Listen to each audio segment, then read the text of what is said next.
Already start? Is this what we're doing today? Yeah. Or is this just for That's what you're doing today. That's what we're Are doing you along doing with a others. Most of them are east or southern Asian. Today is going to be stats and probability. Okay? Alright, here's what we're going to start with. Are you filming as we go? You were just rolling? Okay. Anyway, we're going to do stats and probability today. Here's the plan. We're talking with some people. It looks like next week, Thursday is the best day. The 18th. What's wrong with that, Wendy? Why not? I'm busy about Okay, well, I'm sure they'll film it again. Okay? So next Thursday, the 18th, if you want to write that down, we'll make that a primarily vector day. Okay? And maybe even do some calculus. Okay, good. And then we'll pick one more day the week after to do a catch-all of a bunch of the other stuff. All right. So you said next Thursday? And Next then Thursday, the 18th, and then let me put that on here now.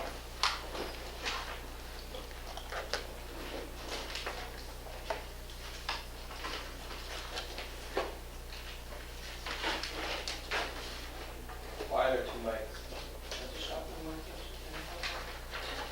And then the week after, what I've been told, the 25th, 26th are bad because a lot of people are gone, right? yeah.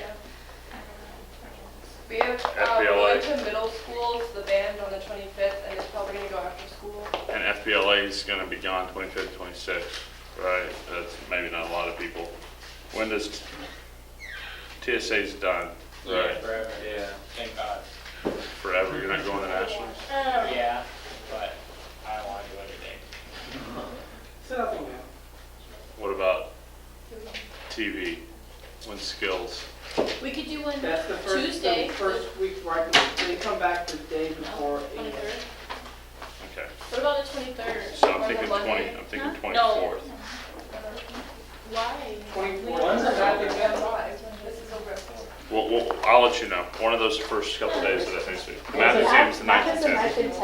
9th and 10th. Is that like a Monday? Or It's a Thursday, Friday. Thursday, Friday. And we have Friday. You have paper. history on the 8th. You have history the morning of the 9th, and then math the afternoon of the 9th, and the morning of the 10th. I think I have a couple We also have a conflicts golden with AT, BC calc thing. That you're not, the BC is not on the regular BC day. Oh, He's moved it okay. because there's conflict. Gotcha. And your computer science is on the regular date because that's 11th grade. It's the physics, I mean physics test. Okay. Okay. She says, who's this? Is somebody coming back? Kyle's stuff is there. I'm assuming he's coming back. No, that's. No, Kyle's not it's coming. Kyle's report card. Oh. Kyle left. Kyle said it's baseball. Today's batting practice. That's his stuff. Okay, well, I can't believe, I can't believe you guys are the only people here. Well, Anna and the rest of Well, like NHS has to set up. That's right, are they coming back over here after that? I think so. That's what, yeah. I They're thought Kelsey's they were on gonna- Be here, you vacation just do now. something for fun. Yeah, And then I think Elkin's still in Chicago. Maybe all right. Coral's at Where's Oh, I think the race?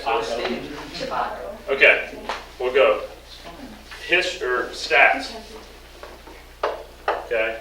Everybody, I guess I'll just write it up here. It's easier, I guess you can see it. I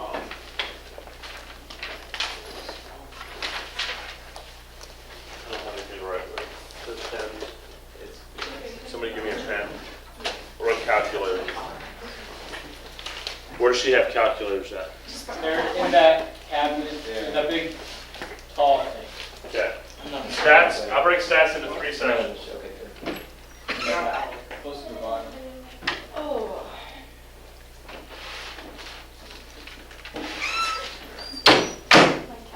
Three categories of statistics, okay? The first is the descriptive statistics. And again, you can kind of see that. It's on here as well. Look at the front of this, kind of breaks it down in the notes section. Okay? I'll zoom in. She has this.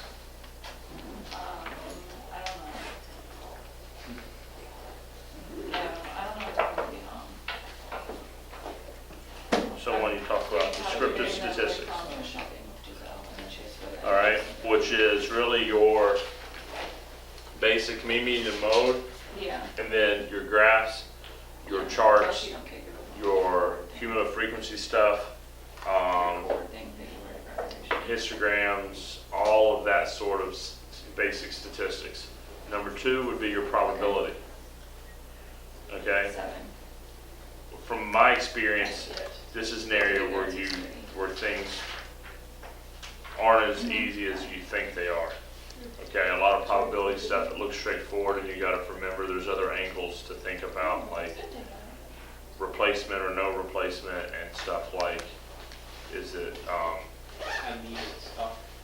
that, but also looking at independent, dependent, and all that sort of stuff. And you've got conditional probability and other stuff. So and again, most of this packet is just problems we're going to work later, but first we're going to go through and talk about it.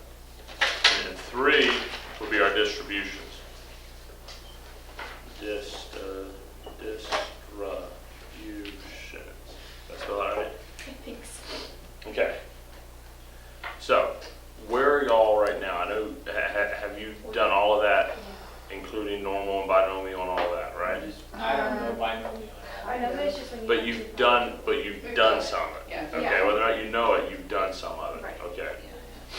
All right, so you've done it, so at least when we go through it today, this is obviously the one that's brand new, something you've never looked at until you got into this class. Okay, you never even thought about binomial distribution or normal distribution before. So now that becomes where stats and probability mixes with the distributions.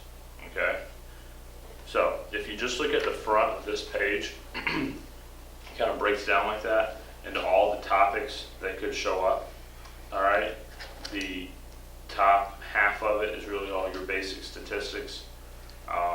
As you look down that page, are there any topics that you feel less prepared about? Obviously up at the top is the binomial stuff that will really go with distributions. At the bottom is kind of mixed in, but as you look down down the page, box and Whisker Plots. Okay, something you're fairly familiar with, how to settle that up with your quartiles and your max and min and interquartile range and stuff like that. Yes, no, maybe. We kind of. Okay, well, we're going to see more of them here in a minute. So. Okay, good. And we'll talk about how to use the calculator to do a lot of it stuff. Okay. And then you see a little distribution. Skip below that down here. You get population, sample, random sample. You understand the difference between discrete and continuous data, right? No, I don't. Okay. I don't know. Discrete. I don't know. Okay. Discrete is when you can count something. All right. Continuous is if you measure it. So if we're talking about how tall somebody is, all right, the height of people in the class, that's continuous because it's measured, because it's only determined based on how accurate your measuring device is, right? I can measure to the nearest centimeter, the nearest half centimeter, the nearest millimeter, the nearest, all the way. I can be as accurate as possible. It's still an approximation, so that's why it's continuous. Anything I measure is a continuous statistic. If I'm counting something, it becomes discrete. All right, shoe size. What is it, discrete or continuous? Continuous. Discrete, because shoe size can be specific things. It can be a 5, it can be a 6, it can be a 6.5. There's no 6 3/4, there's no 6 3/8. It's very specific outcomes. What about a test score? Okay, a test score would be discrete. Okay. Okay, like the number of marks, like that's how it's written in some of the books. The number of marks earned on an exam is a discrete. Okay, now your grade in a class is a continuous statistic because it can be down to decimal points that could be going on forever. Now, can you have a continuous measurement where your answer is a whole number? Yeah, but it's still continuous because it's being measured. Okay, so that comes up sometimes, and that's where with distributions, skipping ahead to that part, with distributions. Binomial distributions, going when there's 2 possible outcomes, it has to be a discrete thing for you to ever even become a binomial, right? Because it's too specific. It's a yes-no is the way we usually look at it, a pass-fail type thing, okay? Success, failure, that's how you usually look at binomial. While normal has to be continuous. A normal distribution has to be continuous across a range of values, right? Usually normal problems are, you have a thing that's normally distributed with a mean of 50 and a standard deviation of 3 or something like that. values can be across a range that's continuous, all right? Keep going down the page here, you're looking at presentation of data. That could be histograms, that could be cumulative frequency things, which we'll look at. That could be box and whisker. When I say histogram, what's the difference between what makes a histogram a histogram? It's continuous. Bar graph. It's a bar graph that Okay, can next. touch. It's continuous data. Got to be continuous data on a histogram because it's across ranges, right? Can I write on this? Yes. Okay. Yeah, absolutely. That's Can I get one of those? here. Put a stack in the back for anybody else that comes in. Okay. All right. You keep going down the page. Circle grouped data to make sure we go back and talk about that, because that's something they always like to throw in on a question, and I never ever talked about it enough in my class either. So we'll talk about grouped data in a minute and how you can calculate some stuff from group data.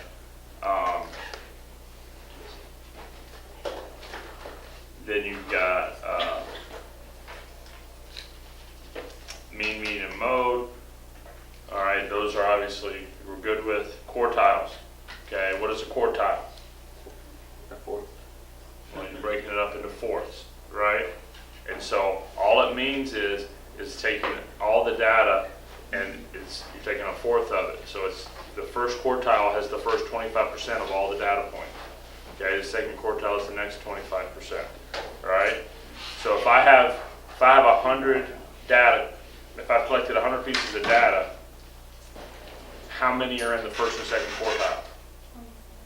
20, 50? 50, guaranteed. No matter what the scores are, that's the number of values. It's the percentage of the values collected that fall in that area, So okay? it's always equal?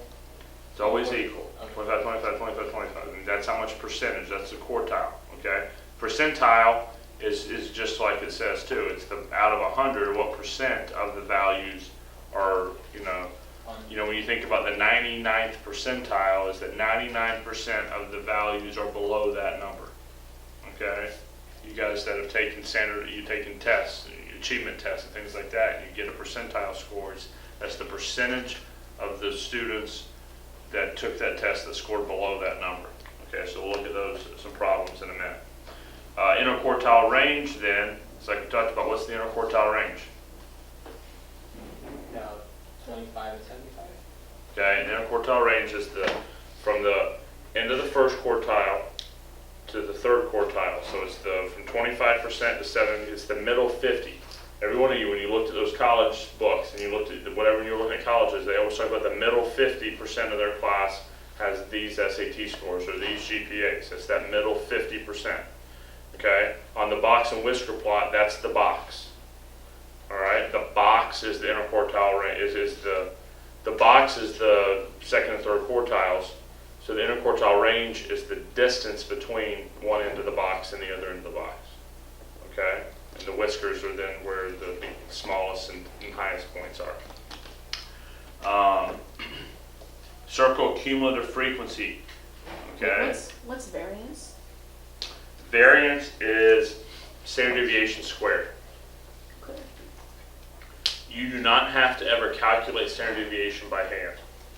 All right? Okay. And we'll look at this problem set, we'll talk about how we get standard deviation from the calculator. The variance is the standard deviation squared. Okay. Or in other words, the square root of the variance is standard deviation. But cumulative frequency, circle that to make sure we hit that. That's every year there's a question on that. Have y'all looked at those cumulative frequency curves? They look like an S almost. No. You've probably seen some problems. Okay, we'll look at that some more. Okay.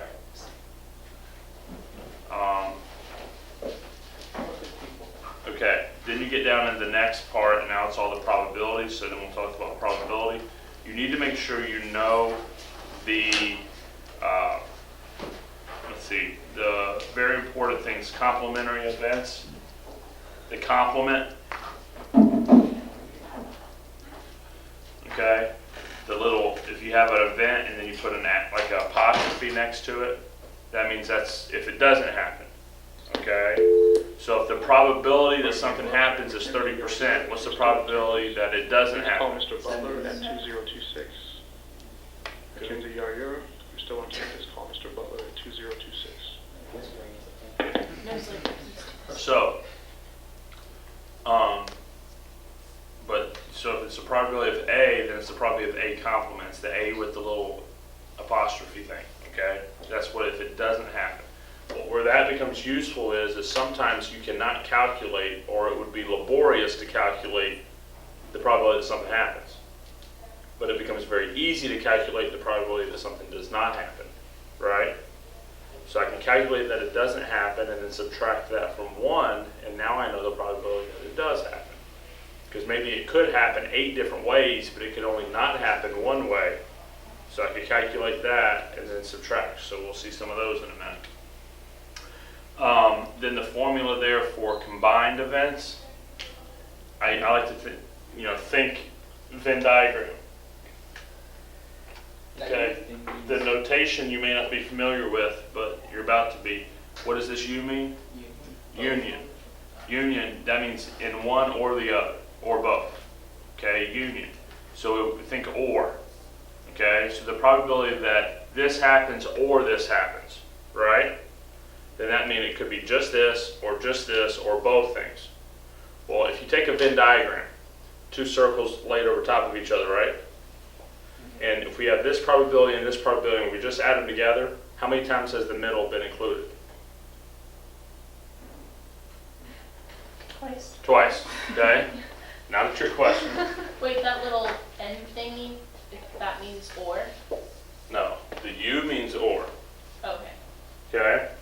So, if I have A and I have B, and if I take all of A and all of B and add them together, then the middle slice got added twice, didn't it? Okay, so that's why we subtracted out right here. Okay, this means and. Okay. This is what's called the intersection.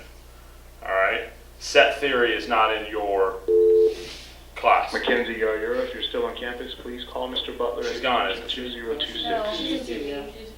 She's prepping for the setup for HS. Oh, okay, whatever. So these 2 things get added. You subtract out the middle, okay, and you're left with one or the other. All right.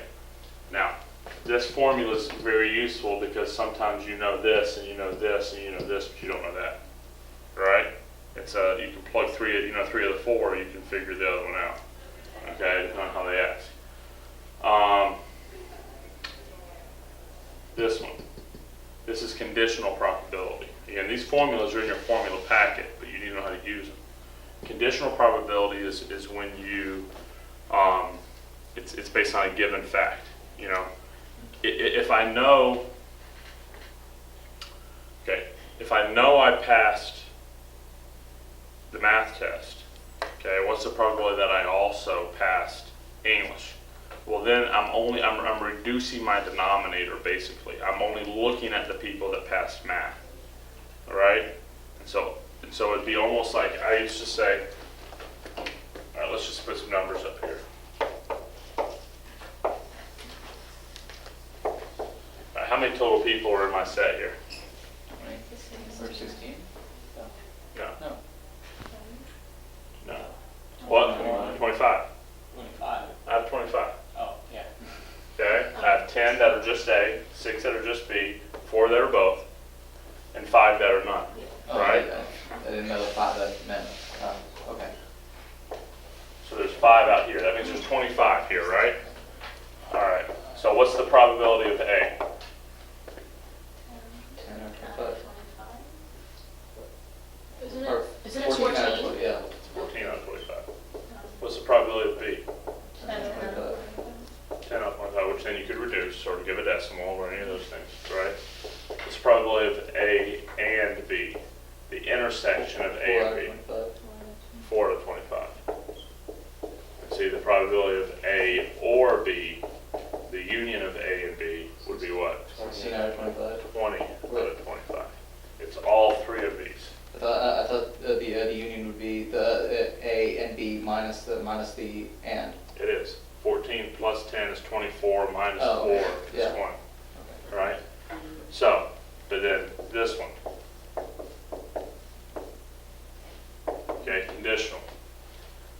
this means, so what's the probability of A given that I know it's B?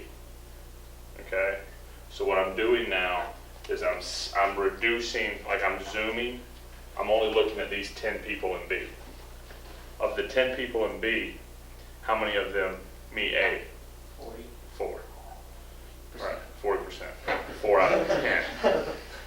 See what I'm saying is I'm saying I'm only, of the people, you know, again, this could be any, this could be play sports, pass tests, any groups I want, it doesn't matter.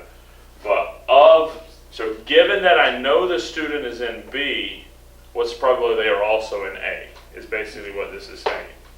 Okay? So it's of these 10, you're just reducing the denominator only 4 out of 10. If you use the formula says the intersection, the probability of A and B over the probability of B, well look what would happen here. A and B is 4 out of 25, over B is 10 out of 25. What happens to the 25s? You flip and multiply, they cancel, right? So it would just be your 4 out of 10. It's just the zoomed, of those 10, how many meet A? Okay? If I flipped these letters and said B given A, conditional B given A, now it would be 4 out of 14, right? You're flipping which one you're conditioning it on, which one that you're looking at, okay? But again, we're going to see more of these problems. Just doing a quick overview here. All right, if you want to flip that, well, I'm going to leave back over here. Let's just work the camera. You don't actually get some more math today. Okay. So, we'll look at that. And then, like I said, the final piece is the distributions, normal distribution and binomial distribution, okay? I would say 90% of those problems are calculator based only. There are very few that could be on the non-calculator. Got it? This is the stuff with like 2 deviations away. It could be that. It could simply be what's the probability that, okay, that normal, something's normally distributed with a mean of 100 and standard deviation of 5. What's the probability that it's greater than 98? Okay. What's the probability that it's between 97 and 103? Or it could even be 60% of the values lie above what number? Okay, which require you to use inverse normal. Okay, and again, we'll talk about that for anyone that's out there saying I don't know how to do that. That's all calculator, and I'm going to get there. Okay, we got a long time today to work. Another, yeah, I'll stay even past 4 a little bit if we have to. Okay. All right, so that's just an overview of all of stats and probability. It's a huge section. That's why I felt like we should start there, because it there's so many test questions that can be used, that can be stats and probability, and then within them have trick, or within them have functions, or within them have something else. Okay, like there's a lot of problems like that come up where it's combining areas. All right, calc is the same way. Every calc problem is going to have parts that have nothing to do with calculus, that are just trig, or just functions, or just algebra, right? So we'll get there. So that's a little overview. Flip the page. Now we're just going to work problems. Okay? And we're going to work them together, and then we'll go off on tangents as needed to address things and see what's going on. All right, the first problem is a cumulative frequency. Okay, we all know what frequency is. It's just how often something happens, right?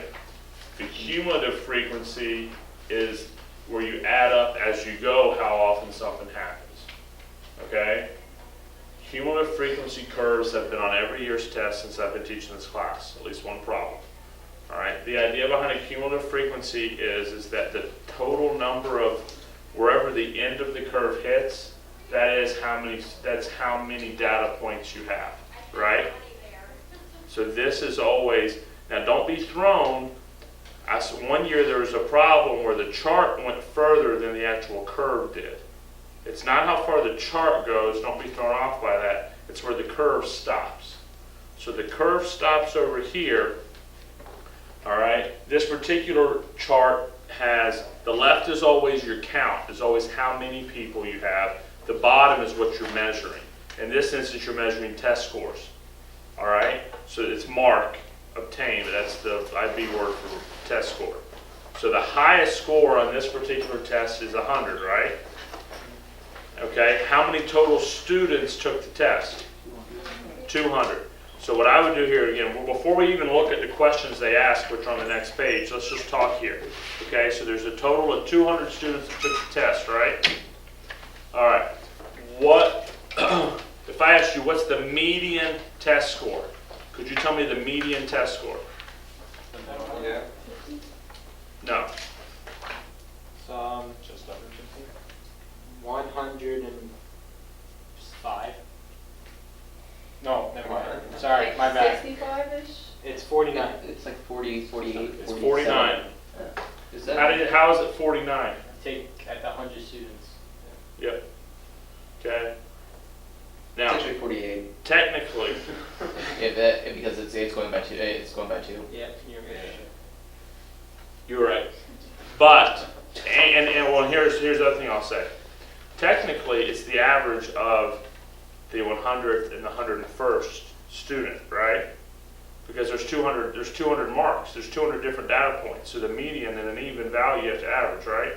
But just you give whatever the 100th one is. Okay, when you're doing this cumulative frequency, they just cut it in half for this purpose. Okay, so right there is where we're talking about, right? Everyone see that? If I was doing a test here and I was told find the median, how I'm going to show some work, because you want to show work, right? So that you can get credit. There's two types of test questions you remember on the test. There's the short ones where you write right on the test page, and then there's the long ones where you write on a line of paper and it's part A, part B, part C, part D. You've seen questions like that on your tests all year long. Okay, most of them have been short questions, all right, that are like 6 or 7 points apiece. Then you have some that are long questions that are, on your exam, for instance, your semester exam had some of both, right? Okay, so what you would do here, what I would do is if I was answering this, I would actually draw a line from 100 to there and then draw a line straight down so that I could see that that is the median, okay? Now, what if I asked you what's the interquartile range on this curve? 50 to 150. Yeah, So, but. From it was 33 to 70, 64. 64, Yeah. 65 or something. The interquartile range is a number. Oh, okay. It's the value at 150, whatever that would be. What is it? 33. No, And then 64. 60. 64. At 150 or 50? At 150. At 150, 60. at 150, the test score is what? 60. 4. Yeah, it's about 64. And then at 50, what is it? 33. 33. So it'd be 64 minus 33 would be 31. Okay, just like range. What's the range? What's the range of scores here? 200? 100. Yeah.